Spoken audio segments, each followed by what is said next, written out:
Assalamualaikum warahmatullahi wabarakatuh. Perkenalkan, nama saya Indriani. Perkenalkan, nama saya Oktavika Erinda Pragina Putri. Kami dari kelas BKPIB. Di sini kami akan menjelaskan tentang kampus IAIN Salatiga dan juga menjelaskan tentang materi kita, yaitu tentang kata benda.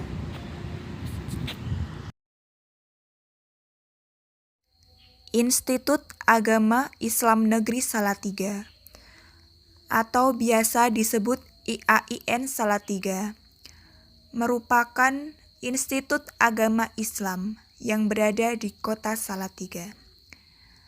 IAIN Salatiga memiliki 5 fakultas. Yang pertama, Fakultas Tarbiyah dan Ilmu Keguruan. Yang kedua, Fakultas Syariah. Yang ketiga, Fakultas Dakwah. Yang keempat, Fakultas Usuluddin, Adab dan Humaniora. Yang kelima, Fakultas Ekonomi dan Bisnis Islam. IAIN Salatiga adalah perguruan tinggi Islam negeri yang terletak di kota Salatiga, yang berhawa sejuk dan sangat kondusif untuk belajar menggali ilmu dan meniti karir, keilmuan, dan profesionalitas agar menjadi manusia berguna bagi agama, nusa, dan bangsa, serta mendakwahkan ilmu secara bijaksana.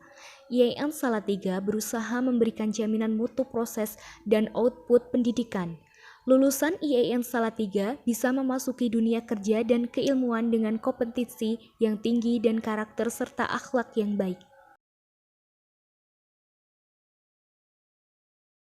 Assalamualaikum warahmatullahi wabarakatuh. Dalam video ini kita akan membahas tentang kata benda. Pengertian kata benda. Kata benda atau yang sering disebut nomina adalah suatu kata yang merujuk kepada segala hal yang dapat dibendakan. Kata benda ini sering digunakan untuk menyebutkan makhluk hidup, benda mati, ataupun tempat. Pengertian nomina.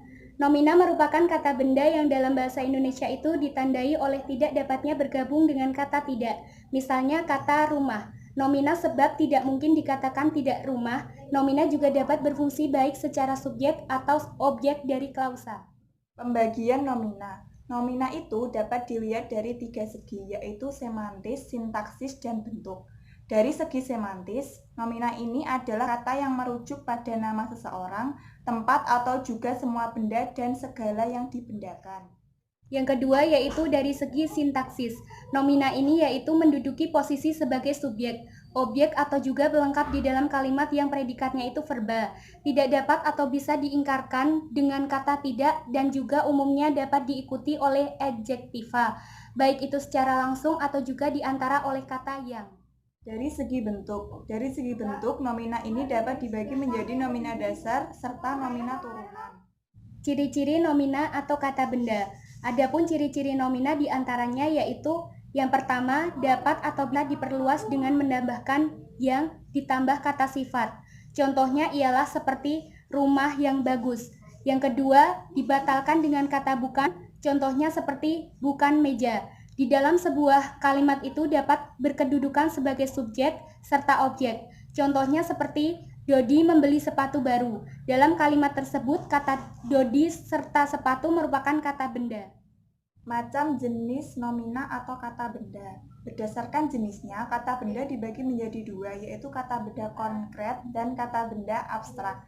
Kata benda konkret adalah kata benda yang menggambarkan suatu objek yang dapat atau bisa ditangkap oleh panca indera. Kata benda konkret tersebut dapat berupa makhluk hidup, benda mati, tempat, atau juga lainnya. Contoh dari kata benda konkret antara lain manusia, binatang, rumah, buku, kertas, atau lain sebagainya. Kata benda